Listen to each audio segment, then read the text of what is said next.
Само 2 недели пред 2-годишнината од упадот на Конгресот на 6 јануари од страна на поддржувачите на Доналд Трамп, поглавје без преседан во американската историја, двопартиска комисија препорача Одделот за правда да го гони поранешниот председател за повеќе кривични дела поврзани со неговата улога во обидот да се поништи резултатот од изборите во 2020 година, на кои победи председателот Џо Бајден.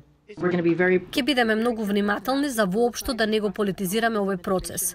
Оваа администрација и Одделот за правда спроведуваат криминални истраги независно и без каков било притисок или обид за политичко мешање. Во меѓувреме, јавниот обвинител Мерик Гарланд треба да одлучи дали ќе постапи по препораката на комитетот од 6 јануари. Најдоброто нешто што може да го направи председателот Бајден е тоа што го прави, што значи комитетот на представничкиот дом направи навистина убедлив случај. Според мене тоа е навистина јасно. Се согласувам со нивните заклучоци, мораме да продолжиме да ја браниме и промовираме демократијата. А сега на потеке Одделот за правда. Јавниот обвинител го назначува председателот со потврда од Сенатот. Одделот за правда доби поголема независност по скандалот Вотергейт во 70-тите години, кога председателот Ричард Никсон се обиде да го искористи својот назначен службеник за спроведување на политичка агенда. Постои закон за етика во владата од 1978 година, кој дозволува истрагите за недолично однесување да се водат независно од председателската контрола. Гарланд ова го примени при назначувањето на специјалниот советник Джек Смит да ги води истрагите за Трамп.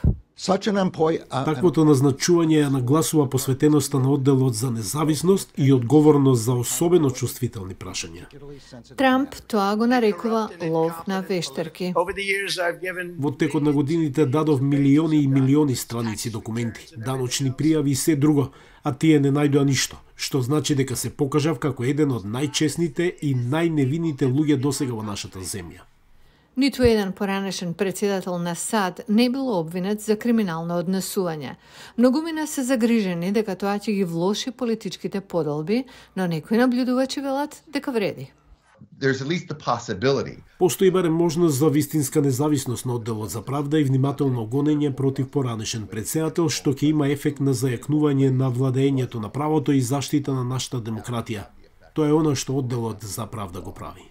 Комисијата препорача Трамп да биде обвинет за помагање во организирање бунт, попречување на официјална постапка, заговор за измама и заговор за давање лажни изјави.